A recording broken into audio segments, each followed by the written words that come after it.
할렐루야. 예, 그동안 잘 지내셨나요? 제가 처음 강의했을 때 날씨가 꽤 더웠는데 이제 날씨가 이제 가을이 된 것 같아요. 그래서 느낌이 많이 달라진 것 같습니다. 예, 그렇죠? 예, 저만 그렇죠. 여기 계속 오시기 때문에 그런데 저는 한 달 만에 지금 왔기 때문에 계절이 많이 바뀐 걸 느끼게 됩니다. 그래서 또 색다른 느낌으로 또 오늘 강의하지 않을까 그런 생각을 하게 됩니다. 복음서 강의입니다. 복음서 강의인데 지난주에 복음서에 대한 개관을 말씀드렸고 오늘은 복음서의 역사적 배경, 복음서에 나오는 그 내용들의 배경을 좀 우리가 알아야겠다. 그래야지 복음서를 읽는데 좀 도움이 되기 때문에 복음서의 배경에 대해서 말씀을 드리겠습니다. 그런데 복음서의 배경이 굉장히 많이 있습니다. 뭐 역사적 배경, 문화적 배경, 사회적 배경, 그런 다양한 배경들이 많이 있는데 그것을 전부 다 다루게 되면 시간이 오래 걸리기 때문에 제가 압축을 해서 오늘 말씀을 드리는데 유대교와 관련해서 기독교가 어떻게 형성이 되었는가 그 내용들을 중심으로 해서 강의를 하도록 하겠습니다. 예. 넘겨주시겠어요? 안 넘어가네요. 예. 예, 우리 성경 구절을 하나 같이 한번 읽어보겠습니다. 때가 참에 하나님이 그 아들을 보내사 여자에게서 나게 하시고 율법 아래에 나게 하신 것은 율법 아래에 있는 자들을 속량하시고 우리로 아들의 명분을 얻게 하려 하심이라. 갈라디아서 4장 4절에서 5절 말씀입니다. 여기서 보면 때가 참에라고 말하고 있습니다. 때가 찼다라는 말은 무슨 말입니까? 이제 목욕탕에 가야 될 때가 됐다는 건가요? 아니죠. 예. 때가 찼다라는 것은 하나님의 그 시간이 완성되어 갔다. 그런 의미로 이렇게 보시면 될 것 같아요. 예를 들면 우리가 모래시계가 있습니다. 그렇죠? 그 모래시계를 쭉 놓고 모래가 쭉 빠지잖아요. 그렇죠? 빠져서 이게 거의 다 끝나갈 때쯤 되면 이제 어떻게 해야 됩니까? 모래시계를 뒤집어야 되는 거죠. 그렇죠? 그러니까 완전히 새로운 어떤 것들을 시작하는 이제 그런 때가 온 겁니다.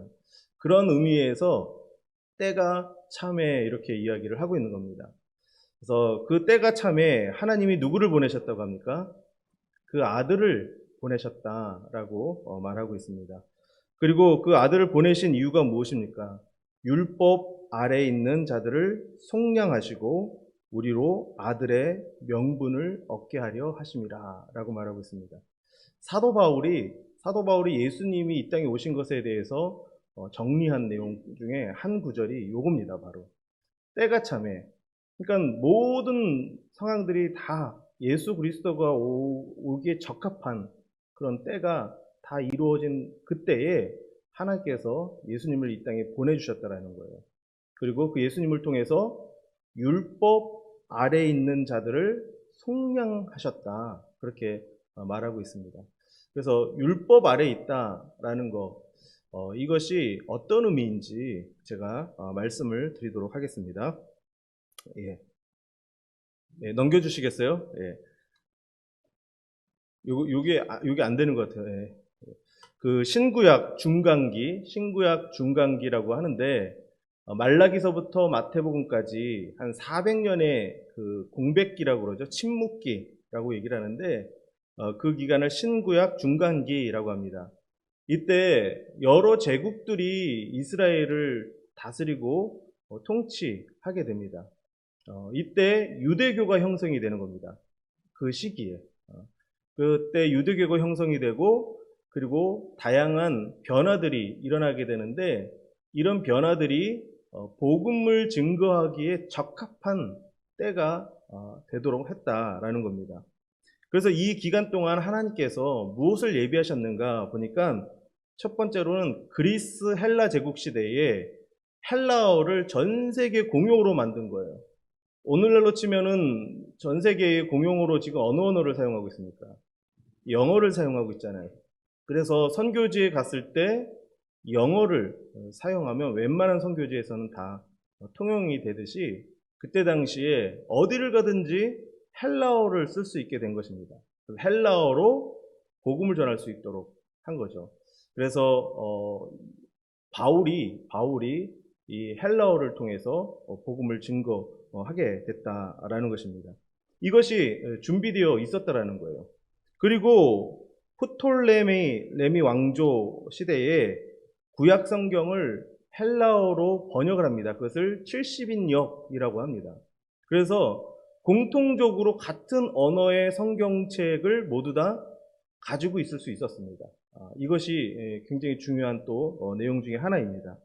그리고 이방 땅의 유대인들이 무엇을 세우냐면 회당을 세우게 됩니다. 회당. 그래서 그 회당을 중심으로 해서 복음이 증거되게 돼요. 사도 바울이 복음을 증거할 때 어딜 중심으로 복음을 전합니까? 바로 이 회당을 중심으로 해서 복음을 전하게 되는 것입니다. 그래서 이 모든 것들이 다 준비되어져 있었다는 겁니다. 그리고 로마 제국 시대에는 무엇이 준비되냐면 길이 만들어지는 겁니다. 길이. 그래서 그 만들어진 길을 따라서 복음을 전할 수 있게 되었다라는 거예요. 그래서 이 모든 것이 이루어진 그때에 예수님께서 이 땅에 오셨고, 그리고 그 십자가와 부활을 통해서 복음을 완성하셨고, 그리고 그 복음을 사도 바울이 증거하게 되는 이 놀라운 일이 일어나게 된 거죠. 그래서 이걸 정리해서 뭐라고 얘기를 하냐면, 히브리 사상이 헬라 문화라는 수레에 실려 로마가 뚫어 놓은 도로를 통해 전 세계로 퍼져나갔다. 그렇게 평가를 하고 있는 것입니다. 그래서 하나님께서는 침묵하고 있었던 시기라고 생각을 했는데 그렇지 않았다라는 거예요. 그 시간에 하나님께서 이런 놀라운 일들을 다 만들어 놓고 때가 참에 누구를 보냈다고요? 예수님을 보내셨다라는 거예요. 그리고 그 예수님이 이 땅에서 이루신 그 십자가와 부활의 복음을 사도 바울이 증거하고 전파하고, 그래서 교회가 태어나게 되고 기독교가 형성되게 되었다라는 것입니다. 그래서 바울의 회심을 뭐라고 얘기를 하냐면 유대교에서 기독교의 형성의 핵심이 사도 바울의 회심에 있다, 그렇게 이야기를 하는 겁니다. 그래서 사도 바울 회심의 의미는 박해자에서 옹해자로 바뀐 거고, 그리고 사도 바울의 사명은 무엇입니까? 이방인의 사도로 부름받았다라는 거고, 근데 바울이 걸림돌이 무엇이었냐면 예루살렘 총회에서 율법과 복음의 문제가 복음을 전하는데 큰 걸림돌이 되었습니다. 그래서 우리가 사도 바울의 박해와 핍박에 대해서 이야기를 할 때 우리는 로마 제국의 박해에 대해서 생각을 하는데, 사실은 사도 바울이 박해를 받은 건 누구였냐면 유대인들로부터 박해를 받았습니다. 그 유대교라는 종교 시스템 내에 있는 종교 지도자들에 의해서 엄청난 박해를 받게 되었어요. 그래서 그 율법과 복음의 싸움이 엄청나게 치열하게 있었다라는 것입니다. 그래서 갈라디아에서도 보면 복음을 전하는데 걸림돌이 무엇이었냐고 얘기를 하냐면 할례 문제였다는 거예요. 할례를 받아야 되느냐 안 받아야 되느냐, 이 문제 때문에 사도 바울이 복음을 전하는데 엄청나게 어려움이 있었던 것을 갈라디아서에서 말하고 있는 것을 보게 됩니다. 이런 모든 것들을 통해서 우리가 알 수 있는 것은 무엇이냐면 사도 바울이 치열하게 논쟁하고 싸웠던 것은 무엇이냐면 유대교와 복음이 뭐가 다르냐, 유대교에 있는 그 내용과 그 예수 그리스도의 십자가와 부활의 복음이 뭐가 다르냐, 그것에 대한 논쟁이 치열했다라는 거예요. 그래서 서신서 대부분을 보면 유대인들의 주장에 대한 복음의 변호가 담겨져 있다라는 거죠. 그래서 유대교로부터 다른 차별적인 내용들을 이야기하는데 그게 바로 복음이다라는 것입니다. 그 결과 그 유대교의 그 모든 종교 시스템을 뚫고 그것을 이겨내고 나온 것이 교회이고, 그리고 기독교가 새롭게 형성되었다라는 것입니다. 그래서 이 400년 침묵 기간 동안 유대교가 어떻게 형성되었는지 그 내용들을 한번 보도록 하겠습니다. 우선 마태복음과 누가복음에 보면 예수님도 역시 바리새인들과 끊임없이 논쟁을 했습니다. 그 유대교라는 종교 시스템 속에서 예수님께서 계속 논쟁을 하게 됐습니다. 그때 예수님께서 뭐라고 말씀하셨냐면 마태복음 15장 2절에 같은 병행 구절인데 너희는 어찌하여 너희의 전통으로 하나님의 계명을 범하느냐라고 말씀하고 있어요. 마가복음 7장 9절에서 너희가 너희 전통을 지키려고 하나님의 계명을 잘 저버리는도다라고 말합니다. 여기서 전통은 무엇을 말하냐면 그 침묵 기간에 율법을 잘 지키기 위해서 그들이 만들어 놓은 또 다른 율법이에요. 또 다른 율법. 그것을 전통이라고도 얘기하고 장로의 유전이다. 그렇게 이야기하기도 하는 것입니다. 그래서 아까 말했던 것처럼 율법 아래 있다는 얘기는 원래 의미의 토라, 그 율법이라기보다는 그 토라를 잘 지키기 위해서 또 만들어낸 율법, 어떤 시스템, 종교 시스템으로서의 율법, 그것을 말하는 것입니다. 그것을 지금 여기서 예수님께서 너희의 전통이다라고 얘기를 하고 있고 너희의 그 전통으로 무엇을 범하고 있다고 말합니까? 하나님의 계명을 범하고 있다. 하나님의 말씀과 지금 반대로 가고 있다. 그런 얘기를 하고 있는 것입니다. 예수님은 끊임없이 그 성경에서 말하고 있는 모세오경, 율법, 토라에서 말하고 있는 그것을 이루기 위해서 왔다고 얘기를 하는데 바리새인과 서기관들은 계속해서 그것을 범하고 있다고 생각하는 거예요. 그것을 깨버리고 있다라고 생각을 한 거예요. 그래서 예수님과 그 바리새인과 서기관들, 유대교 시스템 안에 있는 사람들하고 끊임없이 갈등하게 되고 결국 어떻게 됩니까? 그 유대교라는 시스템 안에서, 그 종교 시스템 안에서 예수님께서 십자가에 못 박혀 죽게 되는 겁니다. 그래서 예수님의 그 십자가와 그 부활, 복음서에 나온 그 내용을 우리가 이해하기 위해서는 그럼 유대교가 뭐였냐? 유대교에서 형성된 게 무엇이냐? 그것이 중요하다라는 것입니다. 그래서 유대교의 형성 과정을 보면 말라기부터 마태복음이 있기까지 그 침묵기라고 합니다. 하나님께서 아무 말도 말씀하지 않았던 거예요. 선지자들을 보내지 않았습니다.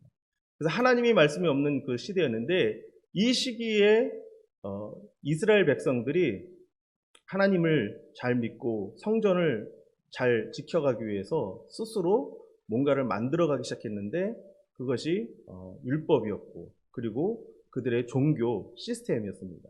그것이 유대교가 되었다라는 것입니다. 우선 이 시기의 제국들을 한번 살펴보겠는데요. 먼저 페르시아 제국이 있습니다. 이 페르시아 제국 때 어떤 일이 있었습니까? 가장 대표적인 게 고레스 왕에 의해서, 고레스 칙령에 의해서 이스라엘 백성들이 어디로 갑니까? 다시 고국으로 가게 됩니다. 그렇죠? 그곳에서 무엇을 합니까? 성전을 재건하게 됩니다. 성전을 재건하고 그들이 하나님의 백성이라는 정체성을 회복하기 위해서 율법을 다시 회복하기 시작하는 거예요. 근데 너무 오랜 기간 동안 그들이 선지자도 없이 그리고 제사장도 없이 지내왔기 때문에 그 토라의 율법을 잘 이해하지 못했던 것 같아요. 그래서 그 토라의 율법을 문자적으로 그들이 지켜가려고 애쓰고 노력하게 되고 성전도 눈에 보이는 그 성전을 지키려고 애쓰고 또 힘썼던 것 같습니다.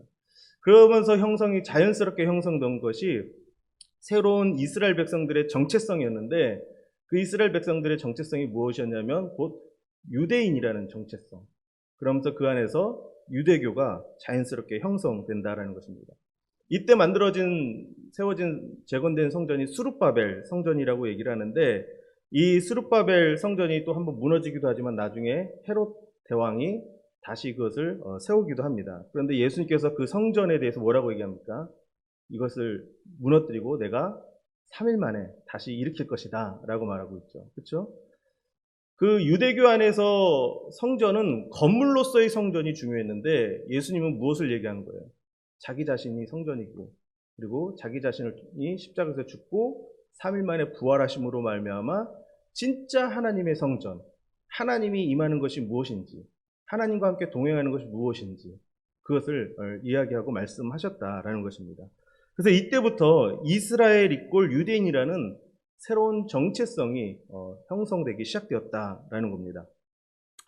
이 페르시아가 멸망하고 그 다음에 등장한 나라가 헬라 제국입니다. 헬라 제국. 그 유명한 알렉산더 대왕. 너무 많이 들었잖아요. 그렇죠? 그 알렉산더 대왕에 의해서 헬라 제국이 만들어지게 되는데 이 헬라 제국이 두 개의 나라로 쪼개지죠. 알렉산더가 죽은 다음에 이집트를 중심으로 해서 프톨레미라는 제국이 형성이 되고, 그리고 위쪽 지역에 셀레쿠스라는 그런 제국이 형성이 됩니다. 처음에 이스라엘은 프톨레미라는 제국의 통치 아래 들어가게 됩니다. 근데 이때는 이스라엘하고 이 제국하고 관계가 좋았습니다. 그래서 별 문제 없이 지냈는데, 셀레쿠스하고 프톨레미하고 전쟁이 일어나면서 프톨레미가 지게 됩니다. 그래서 셀레쿠스가 그 이스라엘을, 그 지역을 다스리게 되는데, 이 셀레쿠스가 프톨레미를 이제 완전히 점령하기 위해서 이집트로 원정을 갑니다. 이집트로 원정 가서 전쟁을 하는데, 이 프톨레미가 저쪽에 로마 쪽에 이제 로마 제국이 형성되고 있는데, 그 로마 제국에 SOS를 치게 됩니다. 그러니까 로마 제국이 도와주려고 하니까 셀레쿠스가 어쩔 수 없이 철군을 하게 됩니다.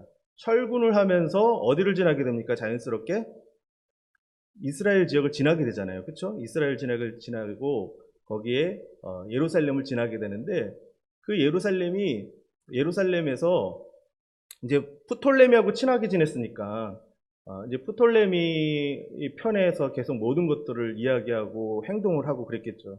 그러니까 셀레쿠스가 그게 너무 보기 싫었던 거예요. 그래서 그 지역을 지나가면서 복수를 하게 됩니다. 어떤 식으로 복수를 하냐면, 성전에서 돼지고기를 가지고 돼지를 잡아서 제사를 드려도 된다. 그렇게 해서 그 돼지를 잡아서 성전을 지내고 성전을 모독하는 그런 행위를 하게 된 것이죠. 이것 때문에 이제 반발이, 그 유대교적인 그런 정체성을 가지고 있었던 많은 사람들이 성전을 다시 회복해야 된다. 어떻게 성전을 이렇게 더럽힐 수 있느냐? 그래서 일어난 게 마키아 봉기가 일어나게 되고, 하스몬 왕조에 의해서 우리가 이제 독립해서 나라를 구성해야 된다. 이제 더 이상 이 제국들의 영향을 받아서 우리가 이 거룩한 성전과 하나님의 말씀을 지킬 수 없다. 그래서 나름대로의 어떤 통치, 그런 영역을 만들어 가려고 하는 그런 일들이 일어나게 됐다라는 것입니다.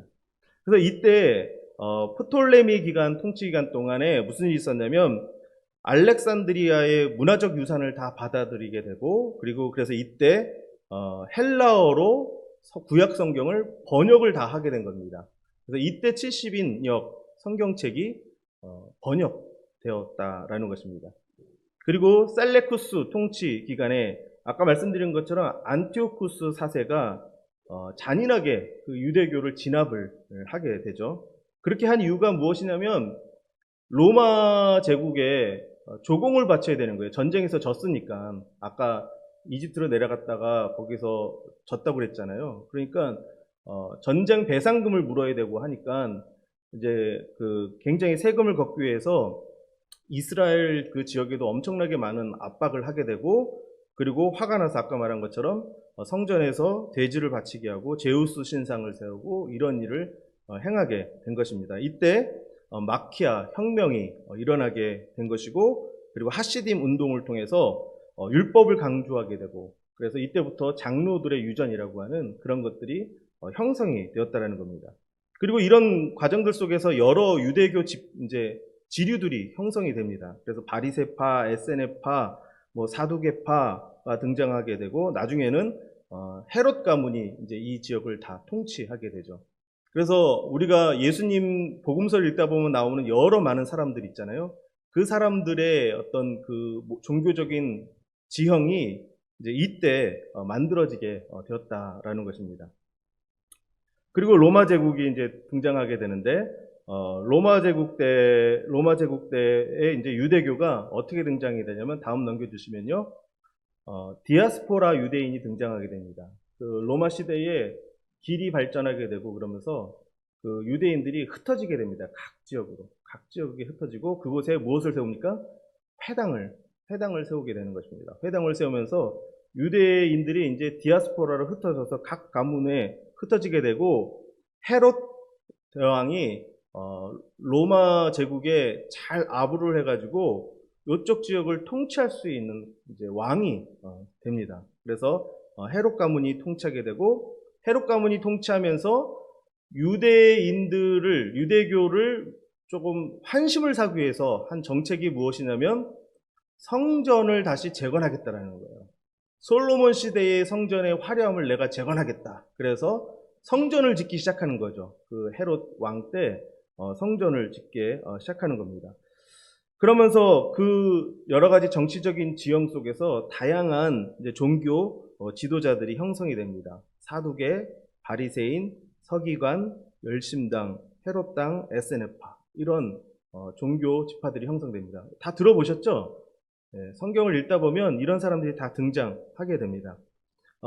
그 유대교를 중심으로 해서 이렇게 형성이 되어지는 것인데, 뭐 정리를 하자면 사두개인은 합리주의자라고 할 수 있을 것입니다. 그리고 정치 지도자들과 조금 가깝게 지내면서 어떤 종교적인 권력과 힘을 가지고 있는 사람들을 사두개인 이렇게 볼 수 있을 것이고, 바리새인들은 약간 정치적인 권력하고는 조금 동떨어져 있습니다. 동떨어져 있는 그런 사람이면서 율법주의자로서 율법을 철저하게 지키면서 성전과 하나님의 말씀을 지키려고 하는 그런 부류들이라고 볼 수가 있고, 헤롯 당은 좀 정치적인 성향이 굉장히 강하죠. 그래서 어떤 혁명이나 이런 것들을 통해서 하나님의 나라를 이루어야 된다. 성전을 지켜가고 하나님의 말씀을 지켜야 된다. 그렇게 주로 주장하던 그런 사람들입니다.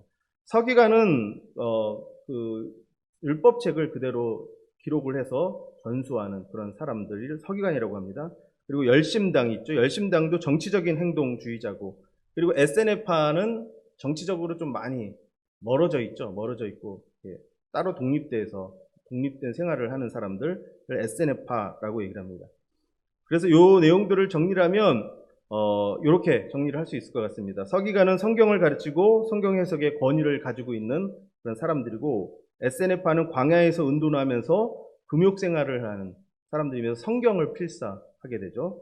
바리새인들은 성경을 문자적으로 지키려고 하는 율법주의자 이렇게 볼 수 있을 것이고, 사두개인들은 유대교의 제사장직 귀족 집단으로 예루살렘에 거주하던 지주들이다 볼 수 있고, 헤롯 당은 헤롯 왕의 지지자들로 로마 정부로부터 예루살렘을 지배하고자 하는 그런 사람들입니다. 열심당은 열성적 민족주의 집단으로 마카베 운동에서 유래되었고, 맹렬한 반로마주의자, 그리고 유대 종교 지도자들이나 기득권 세력들을 반대하는 세력들을 열심당 이렇게 이야기를 합니다. 이렇게 요 모든 종교적인 지형이 페르시아 제국, 그리고 헬라 제국, 그리고 로마 제국을 거쳐오면서 형성되어진 것입니다. 그래서 이 내용들을 정리를 하면 이렇게 볼 수가 있습니다. 친로마적인 성향에 있는 사람이 있고, 그리고 반로마적인 그런 성향에 있는 사람들이 있습니다. 친로마적인 성향에 있는 사람들이 헤롯 당이라고 할 수 있고, 그 다음에 사두개인들 이렇게 볼 수가 있을 것입니다. 그리고 서기관과 바리새인들은 약간 중간층, 종교 말고 정치적인 지형으로 본다면 중간층으로 볼 수 있을 것이고, 에세네파와 열심당은 이제 반로마적인 그런 지형 속에 있다 이렇게 볼 수가 있습니다. 이런 사람들이 전부 다 유대교와 관련된 그런 사람들이다라는 것입니다. 그리고 예수님은 이들과 전혀 다른 하나님의 나라에 대해서 이야기를 하게 되죠. 그렇죠? 예수님의 제자들 중에서도 이 부류에서 온 제자들이 있습니다. 그런데 결국은 예수님께서 말씀하신 것이 무엇인지 그것을 조금씩 깨달아가는 이제 그런 과정이 복음서에 계속해서 기록되어 있다라는 것입니다. 그래서 복음서는 누구의 이야기냐면 예수의 이야기인데, 이 예수의 이야기는 결국 그 침묵 기간에 형성된 유대교와 어떤 논쟁을 하고, 그리고 그 유대교와 어떤 차별성을 가지고 있는지 그것을 보여주고 있는 것, 그것이 바로 복음서의 내용이다라는 것입니다. 그래서 복음서를 보면 유대교의 세계관과 그리고 예수님께서 말하고 있는 그 세계관이 충돌하고 있는 것을 많이 보게 됩니다. 아까 처음 읽었던 그 구절에서 본 것처럼 장로들의 그 유전, 그리고 너희의 그 전통, 그것이 하나님의 말씀을 범하고 있는 것 아니냐라고 예수님께서 말씀하고 있습니다. 그래서 복음서에는 이 유대교의 세계관과 가치관, 그리고 복음서에 나오는 예수님의 가치관이 충돌하고 있다. 그런 관점에서 한번 복음서를 보시면 복음서가 더 눈에 이렇게 확 들어오게 될 겁니다. 네, 다음 넘겨주시고요. 네, 저렇게 충돌을 하고 있다라는 겁니다. 네, 다음 넘겨주시면 또 율법의 왜곡으로 나타나는 현상들을 예수님은 너무나 잘 알고 있었던 거예요. 또 율법 자체가 아니라 율법이 왜곡되었다라는 거예요. 율법이. 그들이 시간을 지나면서 하나님의 말씀이 들려지지 않는 그 시기에 여러 제국들을 지나오면서 그들이 율법을 왜곡하고 오해하고 있었다라는 거예요. 그래서 나타나는 현상이 무엇입니까? 자기 공로의 현상이 나타났다라는 거예요. 율법을 통해서 내가 의로워질 수 있다라고 생각을 하게 된 거죠. 그런데 만약에 내가 율법을 통해서 의로워진다라는 것이 실패하게 되면 죄책감을 갖게 되는 거죠. 죄책감을. 죄책감에 사로잡혀가지고 그냥 너무 허덕이고 힘들어하는 겁니다. 그리고 때로는 신앙적인 교만을 가질 수 있다는 거죠. 내가 이 정도 율법을 지키고 있는 사람이야 라고 생각하면서 교만해진 그런 마음을 가질 수 있습니다. 그래서 예수님이 오셨는데도 예수님을 전혀 알아보지 못하지 않습니까? 하나님의 말씀을 그렇게 잘 안다고 하는 그런 사람들인데 메시아로 오신 예수님을 전혀 알아보지 못해요. 하층민들은 다 알아보고 따르고 있고 있는데 그 종교 지도자들은 예수님을 전혀 알아보지 못한. 근데 이런 교만함이 또 반대급부로 나타나는 것은 좌절감을 갖게 된다는 거죠. 종교적인 좌절감 속에 빠지게 된다는 것입니다. 그리고 그 율법의 왜곡을 통해서 비판과 정죄에 사로잡히게 된다는 것입니다. 그 비판과 정죄에 사로잡히게 되면 그 무거운 짐을 지고 그냥 신앙생활을 하게 되는 거죠. 그런 비판과 정죄, 이런 율법의 왜곡 현상이 일어나게 되었다는 거예요. 그 유대교 안에서. 그래서 그 다음 넘겨주시면 성경은 사실은 그 모세오경 토라가 기초입니다. 기본입니다.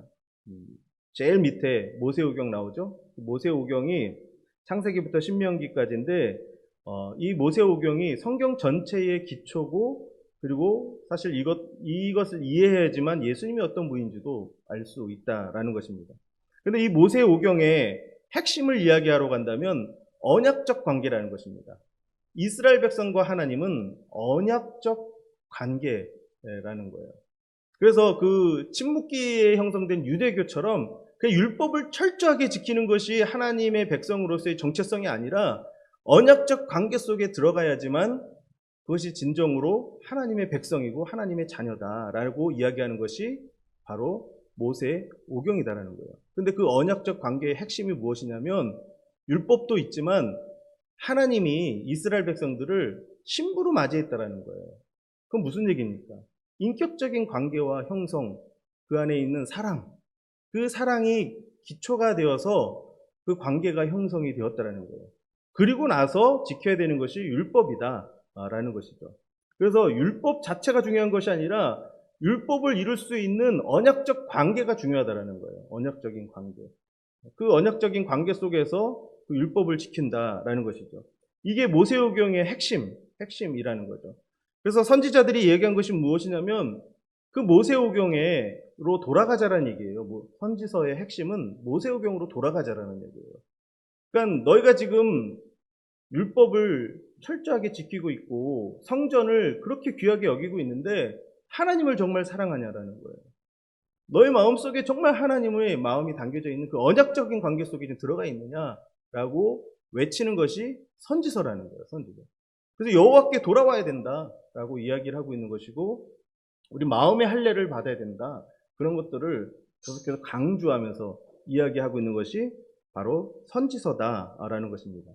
그리고 역사서는 무엇이냐면 그 언약적인 관계가 어떻게 관계 속에서 하나님께서 어떻게 그 백성들을 이끌어가고 있는지 그것을 이야기하고 있는 것이 역사서다라는 것입니다. 그리고 시가서, 욥기, 아가서, 시편, 이 내용들은 그 언약적인 관계 속에서 우리가 어떻게 하나님을 고백을 하고 있고 어떻게 하나님을 예비하고 있느냐라고 말하고 있는 것이 바로 시가서다라는 것입니다. 이게 성경 전체의 가장 핵심이고 기본적인 것인데 그 침묵 기간의 400년이라는 그 기간 동안 그 이스라엘 백성들이 이 언약적인 관계를 무엇으로 착각한 거예요? 율법을 지키는 것으로 착각을 했다라는 거예요.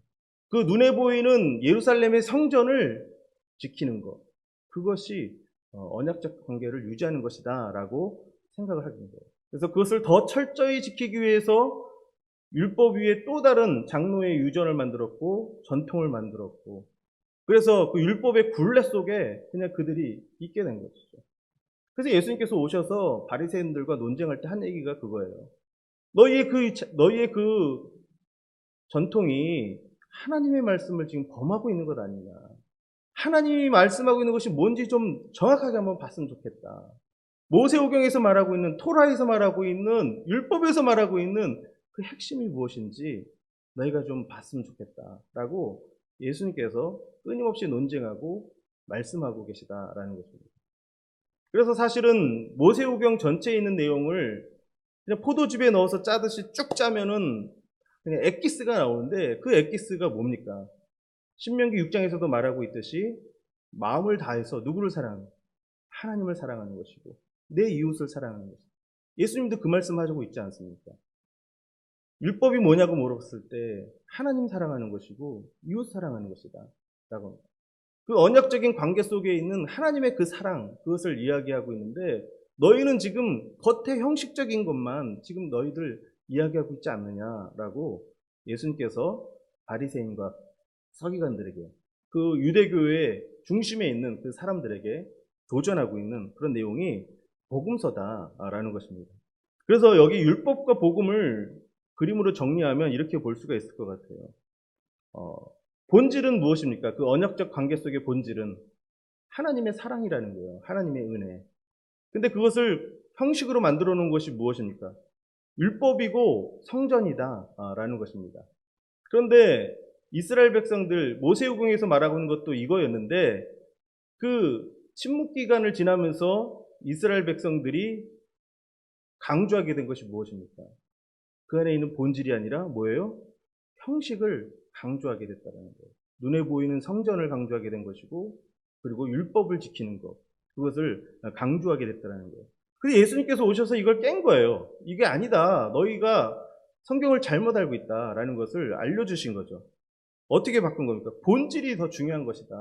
하나님이 그 언약적인 관계, 그 사랑 안에 들어가는 것이 더 중요한 것이고, 그 안에 율법이 있어야 되는 것이다. 법이 있어야 되는 것이다. 라고 예수님께서 말씀하고 있다라는 것입니다. 이것 때문에 논쟁이 일어나고, 이것 때문에 엄청난 싸움이 일어나게 된 겁니다. 심지어는 어떻게까지 된 것입니까? 그 유대교에 있는 사람들이, 종교 시스템 속에 있는 사람들이 결국 예수님을 어디에? 십자가에 못 박잖아요. 십자가에 죽이잖아요. 하나님의 아들로 오신 예수 그리스도, 그분을 십자가에 내어 죽게 하잖아요. 그런데 예수님은 하나님의 아들이시기 때문에 그 십자가에서 죽음으로 끝나지 않고 그 모든 율법과 죽음의 권세로부터 승리하게 되는 거죠. 3일 만에 다시 부활하셔서 하나님의 말씀이 무엇인지 그것이 온전하게 드러나고 나타나도록 한 것. 그것이 바로 복음서에 나오는 십자가와 부활의 내용이다라는 것입니다. 그래서 다시 한번 말씀을 드리면, 언약이라는 것이 중요한데 이 언약의 핵심에는 뭐가 담겨져 있냐면 하나님의 사랑, 헤세드가 담겨져 있다는 거예요. 하나님의 사랑, 이 헤세드가 없는 언약, 율법은 아무 의미가 없다라는 거예요. 그냥 껍데기에 불과하다라는 거예요. 우리가 부부가 만나서 결혼할 때 언약을 맺습니다. 그렇죠? 그런데 사랑하는 마음 없이 언약만 맺으면, 부부가 되면 진짜 진정한 부부가 됩니까? 그렇지 않잖아요. 그렇죠? 그 언약이 있는 것과 동시에 사랑이 있어야 되는 거죠. 그게 언약의 핵심이라는 겁니다. 사랑의 관계 속에 들어가야 된다는 거예요. 하나님과 나 사이에 그 사랑의 관계. 율법을 지키냐 안 지키냐 이거를 먼저 따지기 전에 내가 하나님과 나와 사랑의 관계 속에 있는지, 하나님을 내가 아버지로 부르고 하나님이 나를 자녀처럼 돌보고 있는 그런 관계 속에 들어가고 있는지, 그것이 중요하다라는 것이죠. 그것을 보여주기 위해서 오신 분이 바로 예수님이시다라는 거예요. 그 유대교라는 시스템 안에서 끊임없이 어떤 율법과 그리고 눈에 보이는 성전만을 그 안에서 제사 지내고 하는 것, 그것만을 지키고 그것이 내가 하나님의 백성이다라고 느끼며 정체성이다라고 생각하며 살았던 그 사람들에게 그것이 아니다라는 것을 보여주기 위해서 하나님과의 진짜 언약적인 관계 속에서 그 사랑을 경험하고 그 안에서 변화되도록 하는 것, 그것을 보여주기 위해서 이 땅에 오셔서 십자가에서 죽으시고 다시 부활하셨다라는 것. 그 복음서의 내용이 그 내용을 담고 있다라는 거예요. 그래서 이스라엘 백성들은 사실은 그 언약 관계에서 실패했다라는 거죠. 이스라엘 백성들은. 그래서 하나님께서 예수 그리스도를 보내주셔서 새 언약을 보여주셨다라는 거예요. 새 언약. 그 새 언약이 무엇입니까? 예수님의 십자가입니다. 십자가를 통해서 새 언약을 이루시고 성취하셨다라는 거예요. 그래서 그 언약의 본질이 무엇인지 십자가를 통해서 보여준 거예요. 하나님의 사랑이 무엇인지 그 십자가를 통해서 보여준 거예요. 모세오경의 율법 그 두 돌판을 가지고 나갔더니 그 사람들이 이거를 지키면 된다고 생각한 거예요. 틀린 건 아니죠. 그런데 그게 전부라고 생각한 거예요. 그런데 그 돌판에 적혀져 있는 율법 안에 있는 하나님의 그 사랑을 잃어버린 거죠. 하나님과의 그 관계에 대해서 잃어버린 거예요. 그래서 그것을 다시 돌이키고 회복하기 위해서 새 언약을 맺으셨는데 예수님의 십자가를 통해서 부활을 통해서 그것을 다시 새롭게 했다라는 것입니다. 그래서 우리가 하나님을 우리가 만날 때 우리가 무엇을 통해서 하나님을 만납니까? 예수님의 이 십자가를 통해서 하나님 만나는 거잖아요. 그렇죠? 구약 시대처럼 제사 지내지 않습니다. 더 이상 동물 잡고 그러지 않는다라는 거예요. 동물의 제사 드리지 않는다라는 거예요. 예수님의 그 십자가로 우리가 나와서 예배드리고 하나님을 만나는 거예요. 우리가 매주일 예배드릴 때 제사 드리지 않지 않습니까? 우리는 그 말씀과 십자가를 붙잡고 하나님을 만나고 하나님을 예배하는 것입니다. 그것이 새 언약의 관계 속에 우리가 들어갔다라는 것을 보여주고 있다는 거죠. 이 내용을 지금 기록하고 있는 것이 바로 복음서다라는 것입니다. 그리고 사도 바울이 이 복음을 증거하기 위해서 그 유대교의 종교적인 시스템과 어마어마한 싸움을 하게 되는 것입니다. 그래서 사도 바울이 죽을 위기도 엄청 많이 겪게 되고, 그리고 그 유대교의 종교적인 시스템 때문에 겪는 아픔과 고통이 어마어마했다는 거예요. 그럼에도 불구하고 사도 바울은 다메섹 도상에서 만난 부활하신 예수 그리스도를 부인할 수 없기 때문에 자기의 목숨을 걸고 그 복음을 끝까지 지켜냈기 때문에 초대 교회가 형성될 수 있었다는 것입니다. 그리고 지금 저와 여러분들이 지금 그 복음을 듣고 저와 여러분들도 하나님 만나는 겁니다. 우리가 그 하나님 앞에 나와서 예배할 수 있게 됐다는 거예요. 안 그러면 우리도 하나님 만나려면 제사 지내야 되는 거죠. 동물 잡아야 되는 거죠. 네. 근데 지금은 그럴 필요가 없는 거죠. 새 언약을 통해서 예수님의 그 십자가와 부활을 통해서 우리가 하나님의 자녀가 된 것이고 하나님을 만나게 되었기 때문에 그렇다는 겁니다. 그래서 이 복음서 안에 있는 그 모든 이야기들이 오늘날 우리의 삶에 있는 여러 가지 많은 내 삶의 이야기와 스토리를 새롭게 바꿔가는 그런 역사가 일어나야 된다는 거예요. 사도 바울에게 그런 일이 일어났던 것처럼. 사도 바울은 유대교의 시스템 속에 완전히 그 세계관에 사로잡혀 있던 사람이었는데 부활하신 예수 그리스도를 만나는 그 순간에 자기 안에 있는 그 모든 세계관과 가치관이 다 무너지게 됐어요. 그리고 하나님의 이야기, 예수 그리스도의 이야기로 그가 완전히 새롭게 되어진 것입니다. 그런 것처럼 오늘날 저와 여러분들도 복음서를 읽을 때 그 복음서에 있는 그 하나님의 나라에 대한 이야기, 그 예수의 이야기가 내 삶의 가치관과 세계관들을 바꿔야 한다는 거예요. 바꿔놓아야 한다는 겁니다. 그래서 여기 보면 나의 이야기가 있는데 이 나의 이야기와 그리고 복음서에 있는 예수의 이야기가 충돌하게 되는 거예요. 충돌하게 될 때 나의 이야기 속에 예수의 이야기를 집어넣으면 그것은 온전히 변화된 것이 아니다라는 거예요. 그런데 사람들은 자꾸만 어떻게 하려고 합니까?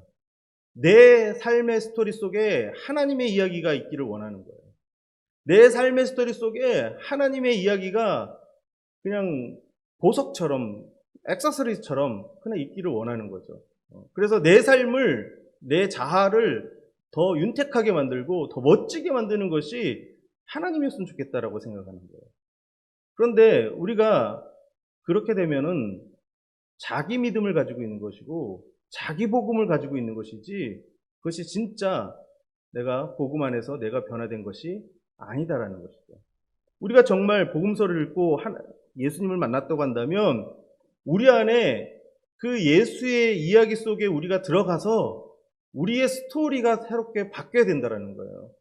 우리의 삶의 이야기가 바뀌어야 된다는 거예요. 삶의 이야기가. 사도 바울이 그랬던 것처럼.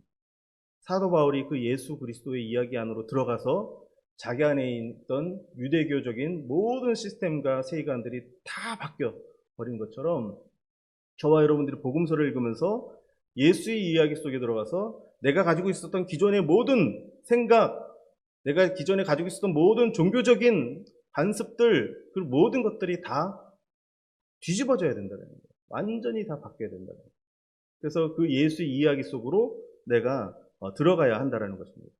그래서 내가 그 예수의 이야기 속에 들어가게 되면 변화되는 것이 무엇이냐면 나의 세계관이 바뀌게 된다는 거예요. 나의 세계관 자체가, 나의 생각 자체가 바뀌게 된다는 거죠. 그전에는 내가 어느 누구도 용서하지 못하고 사랑하지 못하는 그런 마음을 가지고 있었다고 한다면 내가 이 복음서를 읽고 예수를 만난 다음에 내 인생이 바뀌게 되는 거죠. 용서하게 되고 사랑하게 되는 거죠. 그런 세계관의 변화가 일어나게 되는 거죠.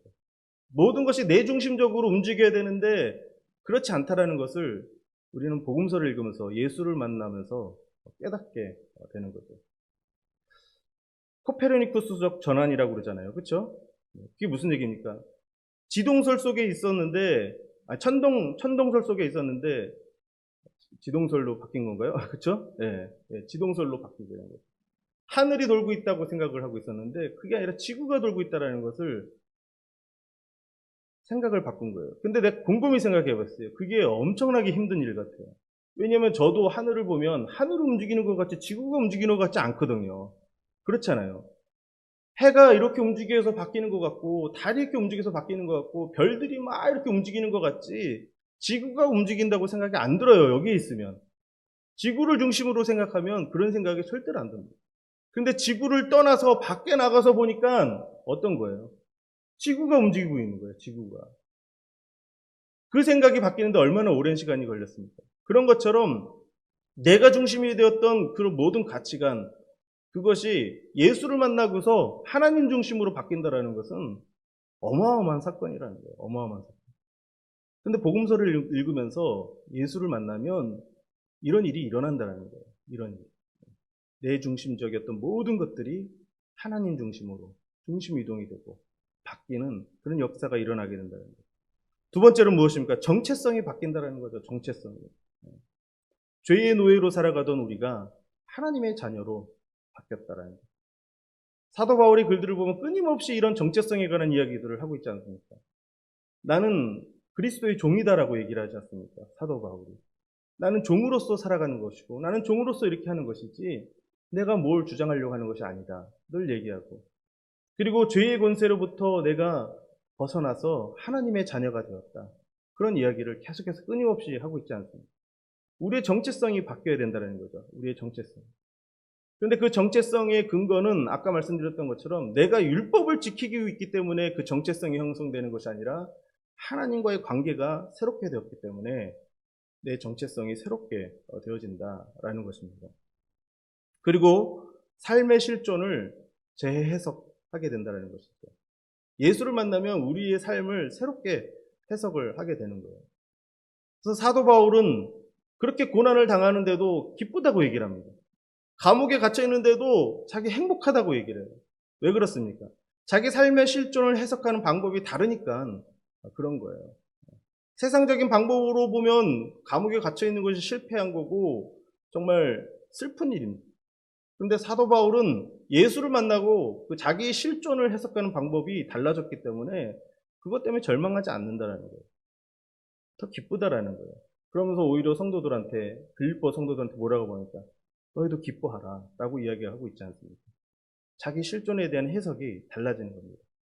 그래서 예수를 만나면 어떤 일이 일어나게 되냐면 내가 예전에는 고난이라고 생각했던 그 시간들이 예수를 만나고 나면 그 시간이 축복의 시간이었다고 고백을 하는 거예요. 그런 고백들 많이 하잖아요. 그렇죠? 네. 엄청난 변화가 일어나게 되는 거죠. 예전에 제가 어느 여자 목사이면서 장애인이었던 분을 만나서 우리 교회에서 간증을 하셨는데 그분이 세 가지를 하나님께 감사한대요. 그러면서 뭘 얘기를 하냐면 죄인인 나를 구원해 주셔서 감사합니다. 그리고 나를 장애인으로 태어나게 해주셔서 감사합니다. 그렇게 두 번째 얘기해서 깜짝 놀랐어요. 아니 장애인으로 태어난 게 왜 감사하지? 근데 그분은 예수 만나고 나니까 자기가 장애인으로 태어났다는 현실을 부정하지 않는 거예요. 그런데 그게 자기한테는 감사하다는 거예요. 자기의 실존을 해석하는 방법이 달라지는 거죠. 그리고 내가 여성 목회자로 장애인 사역을 하게 된 것에 대해서 감사합니다. 라고 말해요. 여성 목회자이면서 장애인들을 목회한다는 것은 사실 핸디캡이에요, 사실은. 그런데 그게 자기는 감사하다라는 거예요. 자기는 그게 기쁘다라는 거예요. 그게 어떻게 해서 가능하냐라는 거예요. 예수를 만나고 자기의 실존을 해석하는 방법이 달라졌기 때문에 그게 가능하다라는 거예요. 그래서 예전에는 내가 지나왔던 시간이 고난의 시간이라고 생각했는데 예수 만나고 나니까 그 시간이 축복의 시간인 거죠. 축복의 시간이고 하나님의 일이 이루어졌던 그런 시간이고 나에게는 실패와 좌절의 시간이었을지 모르지만 하나님한테는 최고로 황금 같은 그런 시간이었다라는 것을 알게 되니까 그것이 감사하다라고 고백을 하게 된다라는 거죠. 이게 복음서를 읽으면서 그 복음서 안에서 예수를 만날 때 우리 안에 일어나는 일이다라는 겁니다.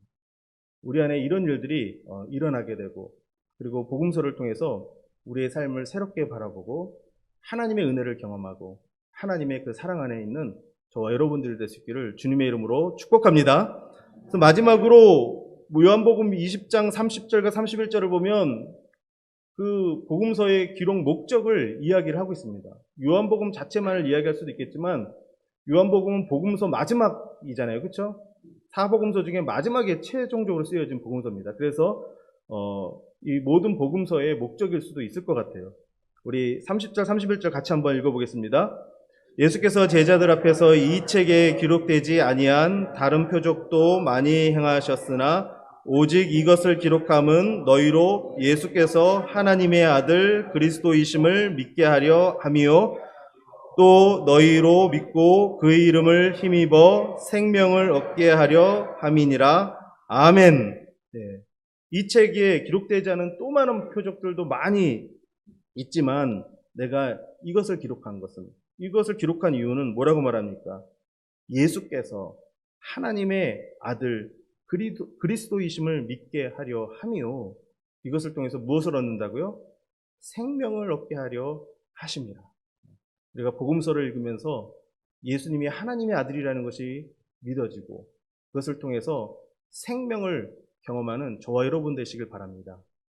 우리 육신의 생명이 아니라 이 생명을 경험하게 되면 나의 가치관이 바뀌게 돼 있고 나의 정체성이 바뀌게 돼 있고 내 실존을 해석하는 방식이 달라집니다. 그런 은혜가 있기를 주님의 이름으로 축복합니다.